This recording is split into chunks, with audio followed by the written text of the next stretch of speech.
Hey guys, how are you? It's been a while. Courtenay Hall, editor-in-chief of Bella Magazine, and I'm super excited to be back on Bella TV today in this stormy New York weather with one of my favorite housewives, D'Andra Simmons from the Real Housewives of Dallas. Hi, Courtney. Hey, how are you? Good. Thank you for having me. Well, thank you for coming up to our crazy weather up here in New York. I know if we survived the thunderstorms and everything else going on in the back.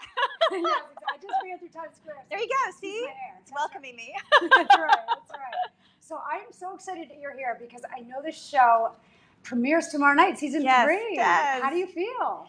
I'm excited. I'm ready to get on with it. I mean, the anticipation, and then you're like, oh, let's just go already. Yeah. So I'm ready for it to start. I think all of us are too. What can we expect from the new season from you as well as some of the other cast members? Any secrets you want to share?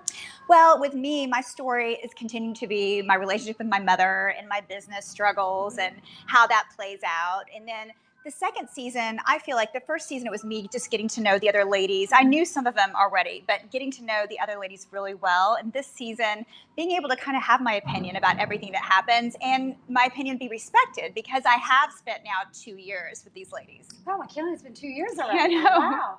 Goes fast. It does go fast. What has been the biggest change for you personally from season 1 up until now? The biggest change has been relationships, I think, for everyone on the show. Because in real life, relationships and friendships change, and so it is on television. Yeah. It's just a lot bigger and bolder, and you see a lot more of the intricate happenings in those relationships. So I don't think it's anything different than it would be in real life. I mean, sometimes there's seasons in friendships. I've always said that. My grandmother said that. There's seasons. So you have seasons with a housewife show that you may be really great friends with someone one season, and the next season you're not, because that's just kind of how life waxes and wanes and different circumstances happen. Absolutely. It's amplified, though, because of the format. Oh, yes, it is. Yes, it is. And it's great TV. I'm a fan. I watch it. You mentioned your mom, though. She has been such a fun guest on the show. Yes. Are you guys super close? Do you really work side by side every day? How is that? We are super close. Okay. We do work side by side. We also are two very strong-willed and opinionated women. So, I mean, fire and gasoline. I mean, sometimes, it gets a little bit tumultuous around our office and in our personal lives. But my mom has been a great role model for me as a businesswoman. And no matter how much we fight about personal issues or business issues or finances or whatever it is, she's always going to be my mom, and we're going to work it out some way, somehow. It just may take a few months of not talking or a few weeks of not talking or, Whatever it takes. we like to play the silent treatment, every once in a while, which my husband can't stand. He's like in the middle of the silent treatment going, what do I do? What do I do? Who do I talk to? The best weapon of all. That's silent treatment. I've used it myself on a few people. So I know, aside from the show, you're also super successful, developing your own skincare line. So tell us the name. I love it. And how you started it. So my skincare line is called Hard Night, Good Morning. All right. And I developed it in 2008. Okay. My mother is a cancer survivor, and she had a nutrition company, Ultimate Living. Still, we have Ultimate Living. And then I developed skincare for her right after, 2 years after she started that company. So our parent company is 22 years old now. Wow. My company is 10 years old. Okay. And it is very successful. It was difficult for me because I started a company in the recession. March of 2008, the economy was tanking. Yeah. And it was really bad in Texas at the time. So I had to sink or swim. I went to Whole Foods. They kind of saved me at the time. I found my home there. Okay. Now I am expanding my brand to other retailers and to other venues. And that's kind of where I am in the process. But it has been successful. And this year, the last few years, it's really grown. And I'm very proud of it. And I think that with me, with regards to business, it's been hard because my mother had a way of doing business her way. And in order to grow my business, we had to change some things, and she was very reluctant to do that. So you'll see kind of, that struggle play out. It played out last year. You'll see it play out this year. It's still quite alive in our relationship. Yeah, it makes it fun, right? It does. Somewhat. And No, my mother has this amazing personality. She's fun. She's vivacious. She has more energy than me, I think. And everybody loves to be around my mom. She's a blast. I mean, she's totally a blast. So, and she's great for this type of, she's great to be on a housewife show because she brings so much to who I am and why I'm the way I am and the background, and it really explains me. And then my husband, who's the grounding force in our relationship, even with my mother too. That's my dad, was very much like my husband. He was very kind, soft-spoken, and he was the one who was the mediator and the grounder. And Jeremy's just the same way, and he's awesome, and he's just the most wonderful man in the world. Well, that's so sweet. You guys seem very happy. You've been married, what, 4 years now? A little, it's 4.5, yeah. So you're still kind of newlyweds. Yeah. How's married life? It's good. We're in our honeymoon phase still, we say. You know, with this, what you were asking me, I think we talked a little bit before about being in a show like this with marriages. And you either you have this really strong mate that supports you in everything, or you have problems. My husband's been extremely supportive. Even when I've made mistakes, he's always supportive of me. And we have a great relationship. We both travel quite a bit too. So when we come together, it's like a celebration because we get to spend the time together. And like, he's gone this week, I'm gone this week. He was in India last year for 7 weeks, and he was just for a month this summer. So we really enjoy the time we, can be together. Absolutely. Do you have any big trips planned soon with you and Jeremy? I'm hoping that we get to go we have not gone together this year anywhere. So I'm hoping that at Christmas, we usually take a family vacation to Europe or something like that. I'm hoping we get to do that. We'll see. We may. I know we're going to Australia because I work with the charity Mercury One. Yes. And I'll be Please visiting. Tell us about that as well. Mercury One is based in Dallas, and it's a charity that works with victims of the captivity. So I went to Iraq last year. And I worked with women that had been captured by ISIS, and I heard their stories, and now we've helped them immigrate to Australia to start a new life. So I'm going to follow up with my particular cases and the families I worked with too. I also went to Lebanon and was witnessing a surgery with a cochlear implant of a 22-year-old girl whose father has said, it doesn't matter, she's done with, she's 22, she's not going to get married, she doesn't need to hear. And we said, no, she has to hear, and I got to be a part of that too. And so I'm going to go visit her in Australia as well. So I'm very excited about the work that we're doing all over the world to help women and children and families. That doesn't matter if it's, captivity in all of these different countries, plus human trafficking, organ trafficking, disaster relief. We have leadership seminars, all kinds of things. It's a lot of things that they do in one, but I'm very proud to be a part of the organization. Wow, it's amazing. How did you get started even doing any of that? Because it's a big undertaking, traveling the world. Right. It's my husband being a photojournalist. So I always traveled with him, and we told these stories. We kind of did these little videos telling stories about the tribes we would visit and the different people. And he's always told these human interest, humanitarian, gut-wrenching stories as a war photographer, basically. Wow. So he was a photojournalist in the military, and now he's freelance. But with Housewives, and one of the big blessings of doing something like this, yes, it's hard. Yes, it's difficult. I mean, you have ups and downs, but the blessing, and my husband always says, the golden ring, is you get to have a platform to talk about things that matter to you, to make a difference with people. And that's what I'm so grateful about. And so this is just one of those things that came out of the fact that I was on Housewives, and they said, hey, would you like to be our international ambassador? And it was a perfect fit. I believe that I'm a survivor of domestic violence. Yes.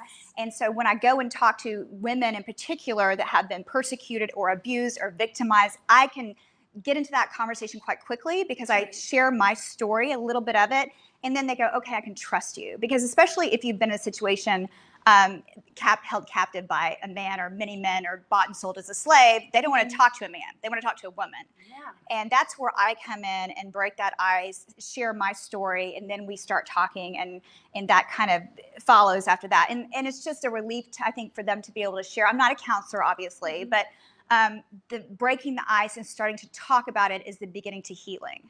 Gosh, that's amazing. I mean, I'm absolutely speechless because not many people can say that they have seen women who are leaving ISIS and all that stuff and actually. It's not something I've seen things I don't want to see, but I do see because I think it's really necessary. If you talk to someone 2 years ago about a Yazidi in this country, they wouldn't know what it was. Yeah. And I met with the prince of the Yazidis and tried to tell him these women need to go back to their homes because it's a shame and a scourge on the family. That's right. And they don't want to take them back. Where are they going to go? So it's something I'm very glad that I have the ability to have a voice, tell these stories, and hopefully educate other people in this country and all over the world about these issues. Absolutely.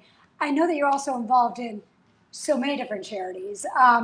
What are a couple of your other favorites that you love to talk about? And Well, I've been on the board of UNICEF. This is my second or third year. So I'm the Great Plains Region Board. Okay. And of course, we put children first all over the world, saving children, whether it be, clean water, education, food, disaster relief, same type of thing. Okay. Giving them opportunities that they don't have if UNICEF didn't come in. That's right. A lot of times it's, like I said, it's disaster or it's famine, war, different types of situations. So I've been involved with them for many years. I chaired one of their first galas in Dallas, and now it's become one of the most successful galas in the country. Wow, and Snowflake is huge in New York City. Yeah, absolutely. So then also my family built the Simmons Cancer Center in Dallas, and I sit on the steering committee there. So we get to make decisions about the grants and the different research projects that we're going to fund that year. What I enjoy about that is, I may see a study, 25 pages on telomeres and something that people don't know about. And I get to read about it first and decide, okay, are we going to give the money to this program? Are we going to do pancreatic cancer? Are we going to do bladder cancer? Are we going to fund lung cancer? So, there's so much happening in cancer research, and we're on the forefront of it. And I get to, help make those decisions for these people that spent so much time putting these research projects together. Yeah. So I enjoy that. Let's see. Those are really my main focuses. Responsibility, I feel. Well, cancer, because everyone in my family has had cancer but me. So I'm really involved with American Cancer Society right now. I'm helping build the Hope Hostel in Nairobi, Kenya. Wow. So they have these Hope Lodges. It's kind of like the Ronald McDonald House for people that have cancer and their families to come and stay while they're getting treatment. We're doing that in Nairobi. That's amazing. So I'm going to go to Nairobi. I haven't even shared that with anyone. I'm going to Nairobi to speak, and when we do the talking about our mission and what we're doing. So I'm excited about that project too. Wow, it's amazing. You really are making a difference. And you were raised in, Dallas society, which you wouldn't necessarily think, you'd have that mindset of helping others and giving back and making that really almost a full-time job. I think it's very commendable. Thank you. I think it's important. Too much is given, much is required. That's right. Absolutely. And my mother just said, too much is given, much is required. Don't ever forget that. That's you have been so blessed in your life. But you have to understand, my mother came from, dirt poverty, a very poor background. And she bought her own Rolls Royce. Yes, and she moved her way up. And that's very admirable for a girl who grew up with, one pair of shoes at school every year. And my grandfather was a butcher. Wow. So that's why my mother has such a success story, and she made it. And she always doesn't want me to take for granted the fact that I didn't have to work so hard for it. And I appreciate that. But do you feel you do because of that pressure? I don't feel like, maybe when I was younger, of course, when we're younger and we don't realize how hard it is to make it in anything. And we just, if we have privilege, we just think that's the way everybody lives. And I think you're a little bit, you take things for granted as a younger person. Now that I'm in my 40s, I don't take things for granted. I don't take my husband for granted. I don't take my business for granted. I don't take my opportunities, my friendships. I don't take that for granted at all. I really appreciate people that are straightforward with me and honest with me and tell me how it is, even if I don't want to hear it. Criticism is great. It helps you and helps you build character. That's right. I'm all about building character and integrity. If I can do that, yes, I'm going to make mistakes. I fall on my face every day. But learn from that and move on. Absolutely. Well, clearly you're beautiful on the inside, but I must talk about your beauty on the outside because you're stunning and you do run a skincare empire. What is your biggest beauty secret? Wow, my biggest beauty secret. I think probably everybody should always take their makeup off, and I do religiously. So, that's good. That's very important.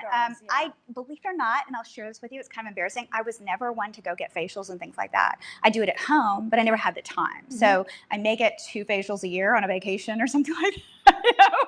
I do a little bit of laser and things like that, but not I don't go crazy with all the lasers and the treatments. It's not something I do. My secret is using my skincare every day, every night, being loyal to it. I take a lot of vitamins and a lot of skincare vitamins. So I just ordered a new anti-aging one that I can't wait to try with NAD in it. So I'm excited about that. Fish oils, flaxseed oil, those are very good for your skin. Antioxidants are great for your skin, all kinds of antioxidants, lutein. There's so many great green leafy vegetables. Those are part of my diet every day. Okay. So and I've been doing that since I was 18 because my mother had cancer. So we started with the Green Foods program. I was taking all this stuff in college and people are like, what are you doing? That is the most nasty thing I've ever seen in my life. And I was just like, drinking it down. That's right though. But it's worked. But it has worked, and it does. phytonutrients are anti-aging. So whether you put them on your skin, you drink them, do both things, it's going to be great for your skin, and it's good anti-aging just in general. Absolutely. So a couple final fun questions. Yes. If you could only use one beauty product and that's it, what would it be and why? Okay, one beauty product. We're talking about cosmetic or skincare? Cosmetic. Your Cosmetic. skin's perfect, but you know, nobody likes to walk out with no makeup in general. Well, I They mean, have a little foundation, thing. because as we age, I mean, you're going to have sun damage and a little thing you want to hide here and there. But I guess another little cheat was, you know, my eyelashes. I mean, my eyelashes, they make your eyes pop. They so do. They do. Can I have two? Exactly. And I love your style. So where do you draw your fashion inspiration? My mother was in the fashion business. Oh, that's right. And I worked in the fashion business too. I worked in New York City when I was 24 years old in corporate for Saks. Okay. And I was the assistant to Rosemary Bravo. Wow. And she was very instrumental in developing my business acumen because she was a tough cookie. Yeah. And I'm still kind of that way. That's how I grew up in business, was with her and then my mother as an example. So, I mean, battle axe women and got things done, you know. That's right.